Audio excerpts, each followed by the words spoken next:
بیسەرانی ڕوودا و سڵاوتان لەبێ خۆشەویستان من محەممەد ڕەحیمم خۆشحاڵم جارێکی دیکە لە پۆدکاستی زار و نەتەوە لە تۆڕی میدیایی ڕووداوە بە خزمەتان دەگەمەوە. ئازیزان هاوکاری من لەم پۆدکاستە نووسەر و ڕووناکبیر مامۆستا محەممەد مەسعود محەممەدە پێکەوە گفتوگۆ لەسەر ئەو تەوەراناکەین کە لە میانی پۆدکاستی زار و نەتەوە هەوڵەدەین شەنوکەوێکی بابەتیانە و بەوردی بچینە بنج و بناوانی ئەو بابەتانەی کە ڕۆژانە یان هەفتانە لە میانی پۆدکاستی زار و نەتەوە باسی دەکەین. مامۆستا زۆر بەخێر بێی هەفتەی لە پۆدکاستەکانی پێشوو باسی نەتەوە و نەتەوە سازیمان کرد ئەو خۆناغە گرنگانی کە پێویستە هەر نەتەوەیەکە پێ تێ بپەڕێ و باسی نووسینەوەی مێژوو ڕۆڵی مێژوو لە بنیادنانی کۆمەڵگە و نەتەوەمان کرد. ئەمڕۆ پێم خۆشە باسی بابەتێکی دیکە بکەین چونکە ئێمە باسی ناسیۆنالیزممان کرد و نەتەوە و ئەوانە ئەمڕۆ پێم خۆشە باسی ڕەوتی چەپ بکەین چۆن ئەم ڕەوتە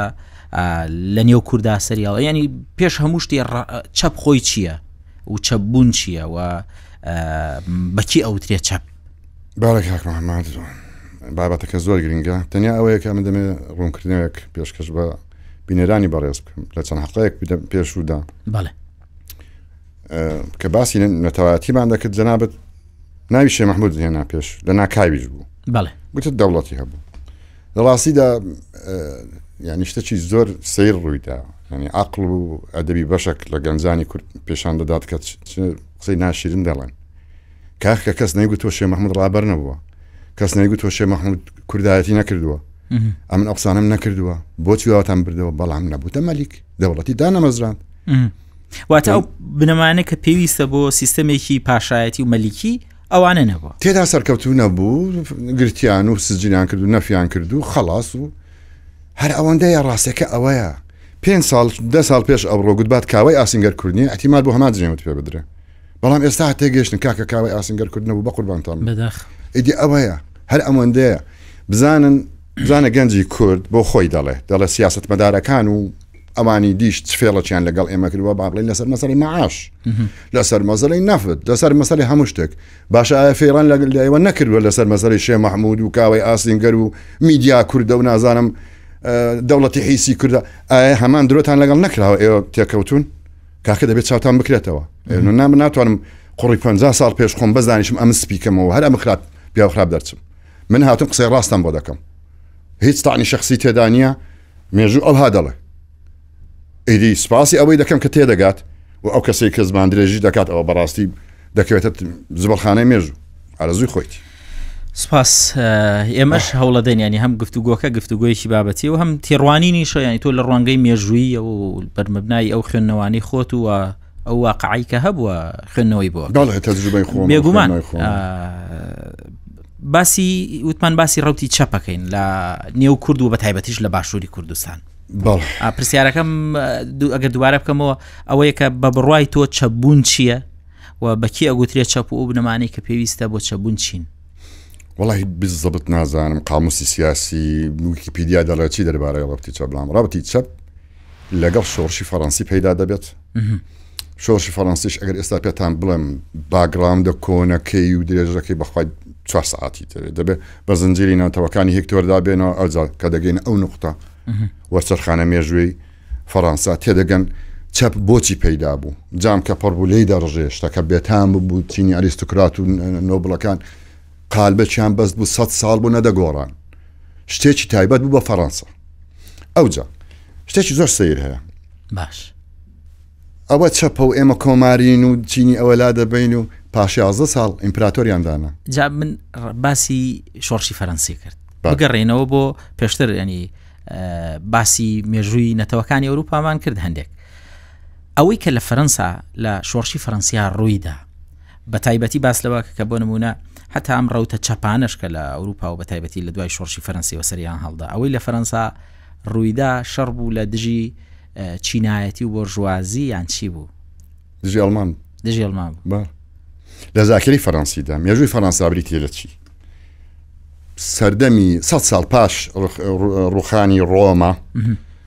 عەشایری فەڕەنگ جەرمان بوون ئەڵمانی بێژ بوون هاتن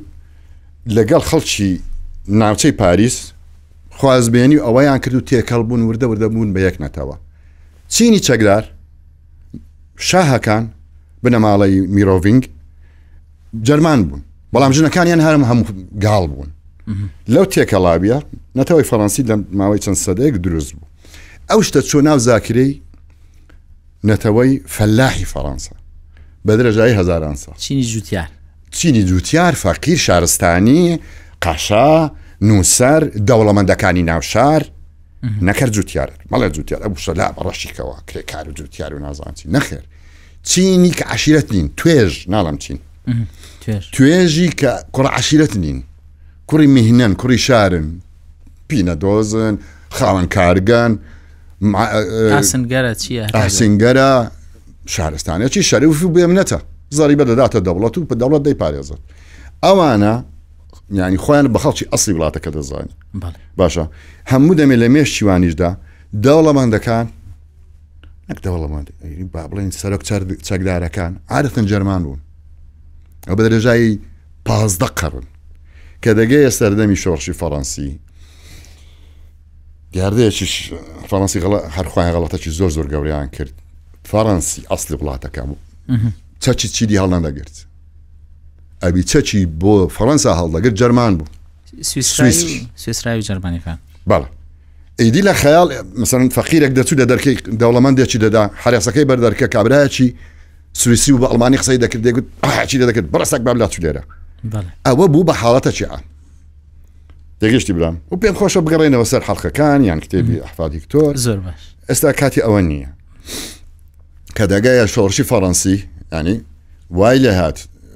لە ناو پەرلەمان جەماعەتی ڕۆبسپێر ئەوی پێ دەگوترێت چەپ بەعەلەنی گوتیان کاکە ئێمە گاڵین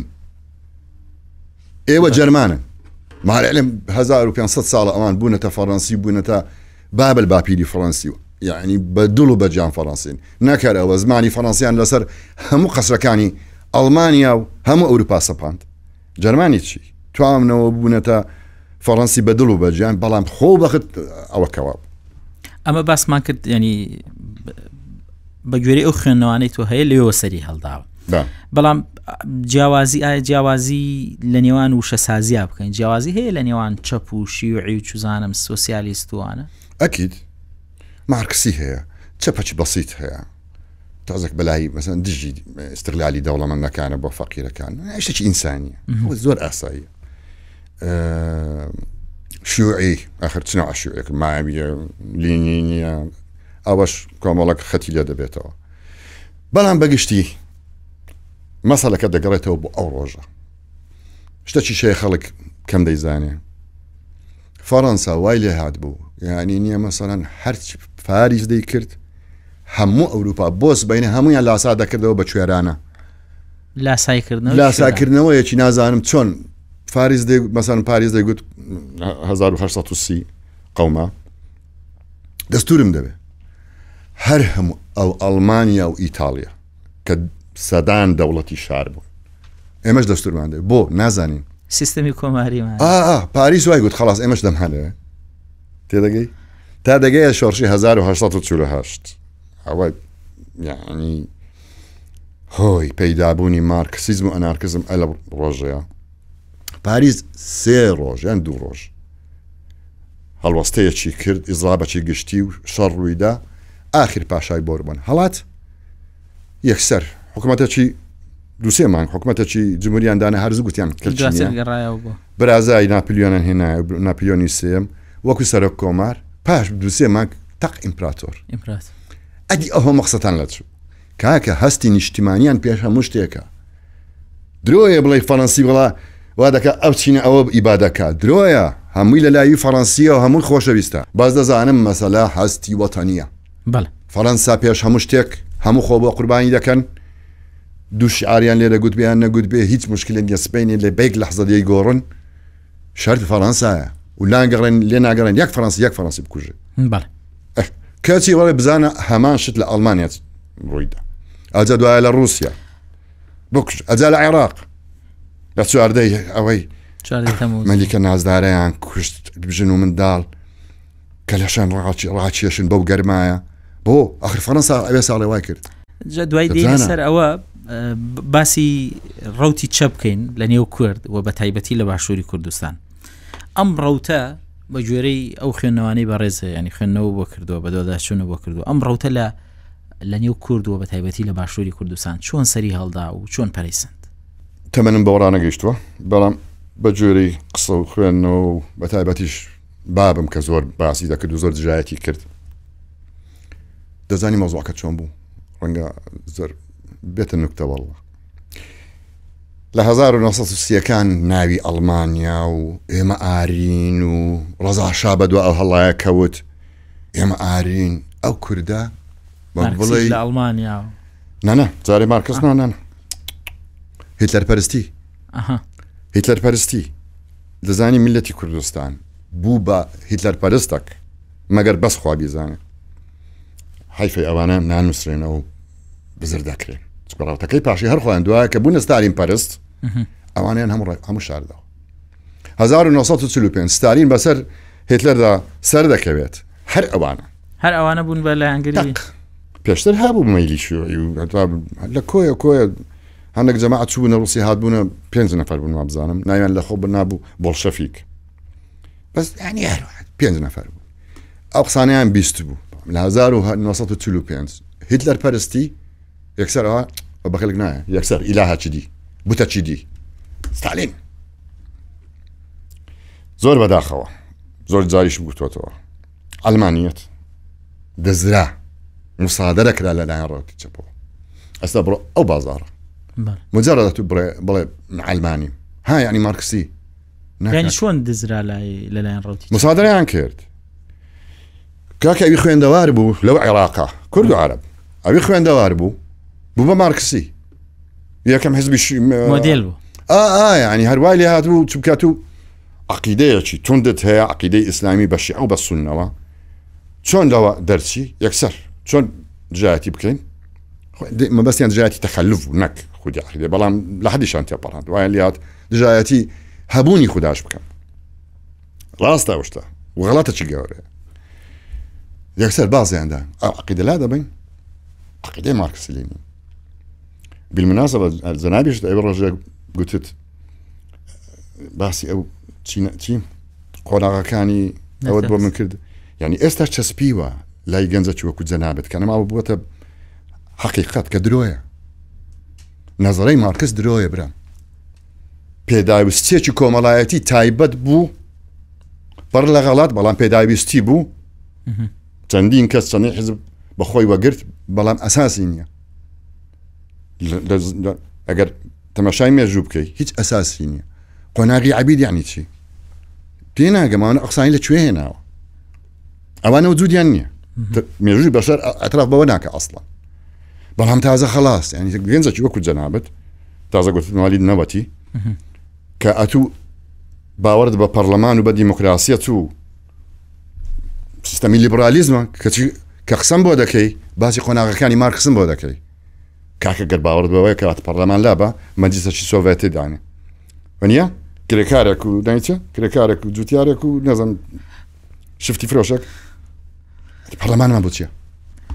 زۆر باشە مامۆستا ئەمە ئەو بابەتە بەڵام ئەو هەلوو مەرجەی کە بۆ نمونە لە ئەوروپا ینی هەبوو بۆ سەرهەڵدانی ڕەوتی شوعی و چەپۆوانە ئایا ئەمە هەلوو مەرجە لە باشووری کوردستان لە نێو کووردا هەبوو هەر نەبووە و لە دایک نەبووە و هیچ لە گۆڕی نییە کەواتە ئەگەڕێنەوە بۆ بازنەی کە هەر چاو لێکەریەکە بووە بەڵێ کوێرانە هەر ئەبە پاشا بکوژین دەوڵەمەندەکان بکوژین دنیا دەبێتە شامی شەریف دەفەرمە ئوستا بزانە ئەوانی کە ئەقسانیان دەکرد ئێستا خۆیان بۆنە تریلیۆنێر و میلیۆنێر و سەرمایەدار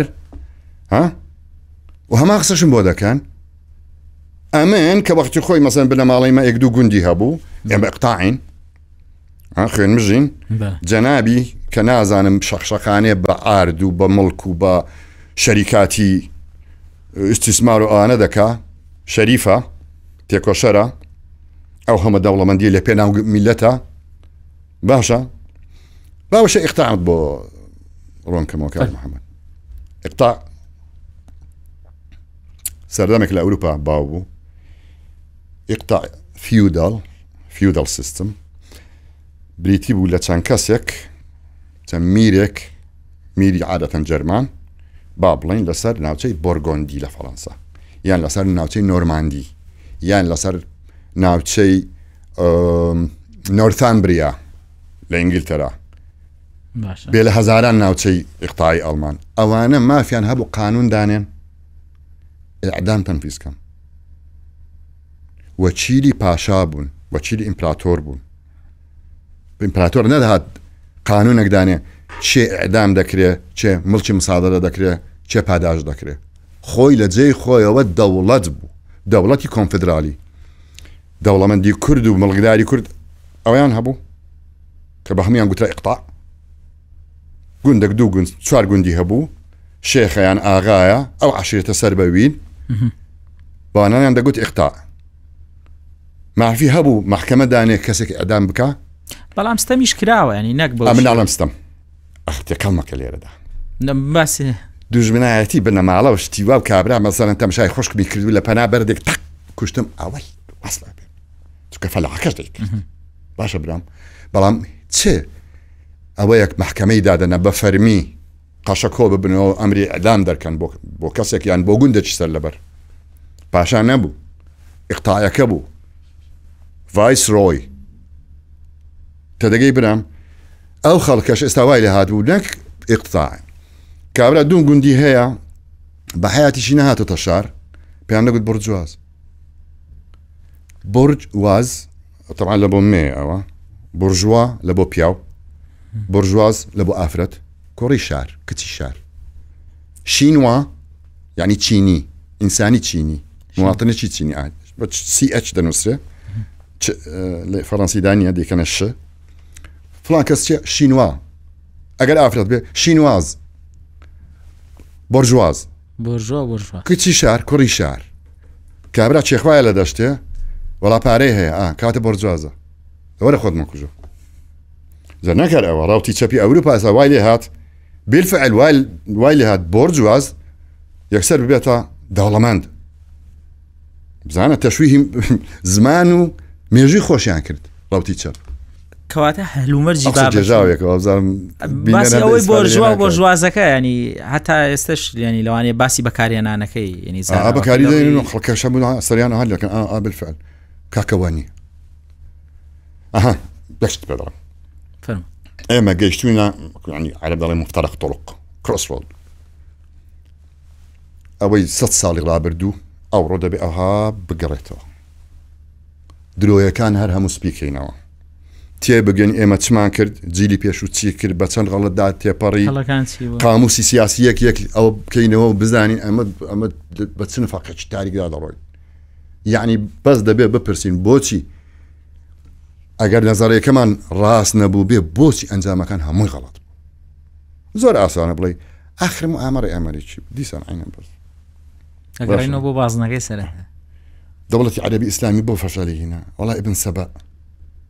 یەک نەفەر هەموو دەوڵەتی ئیسلامی تێکدا ئەخر ئەوە قسەیە ناکرێ ناون ئەو پینەکاری لە بۆ ڕابردووت یەکسەر بڵێ وەڵام ئامەڕە هەبوو ئیتر بەسە ینی ئەوەی کە من تێگەیشتم لە بەڕێزە ینی ئەو هەلو مەرجە بابەتیانە نەبوو تەنها چاولێکەری بوو لە بابەتی ڕوتی چەپ هەم وەکو باڕەهایی وا دەڵێم و خۆیان ئەوروپا حاشای لێ کرد رووسیا حاشای لێ کرد ئێمە وازنە باشە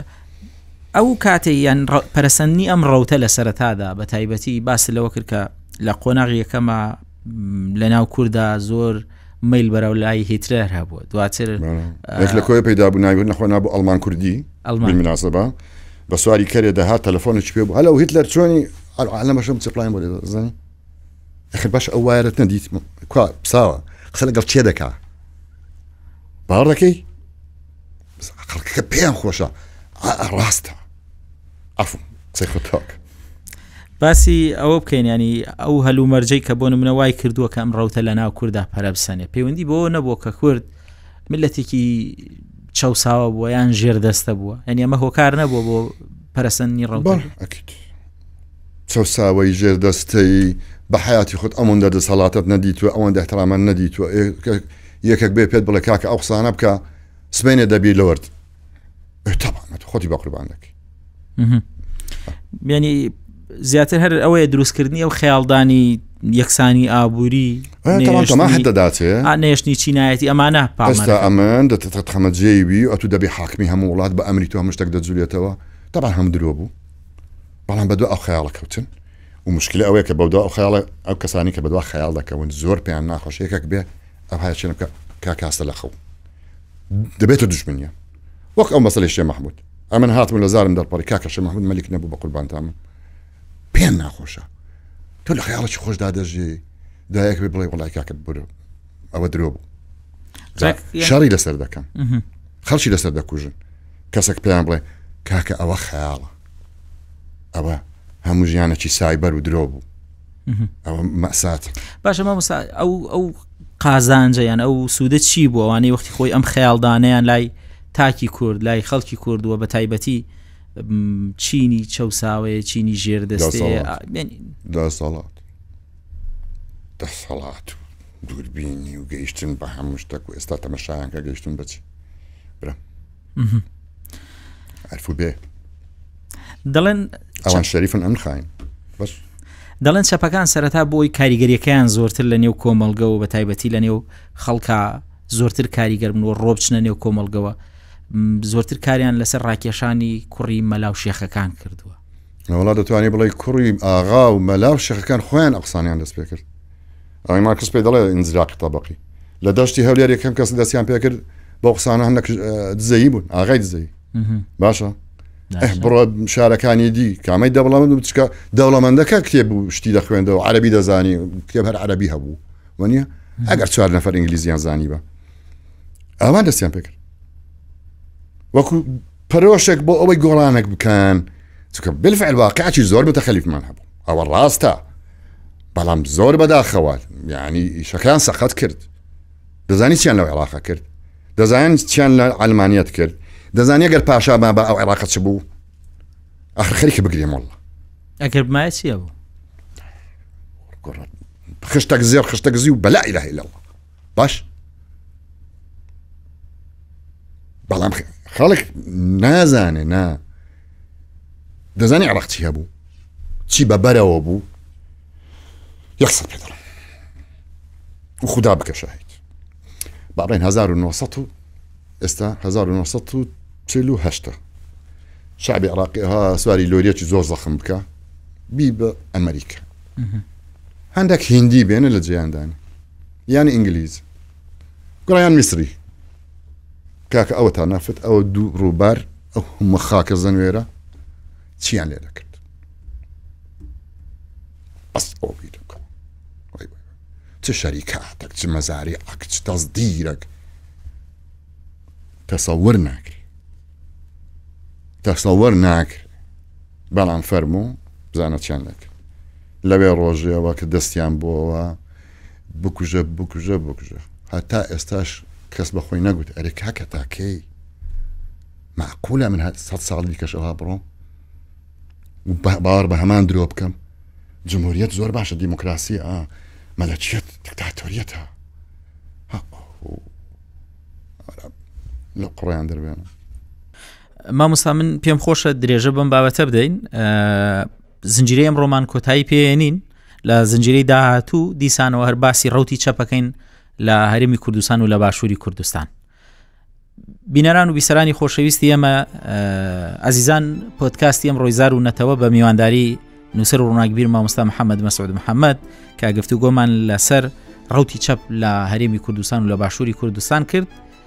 کۆتایی هات زنجیرەی داهاتوو دیسانەوە درێژە بە بابەتەکە دەین تاوەکو زنجیرەی داهاتوو خواتان لەگەڵ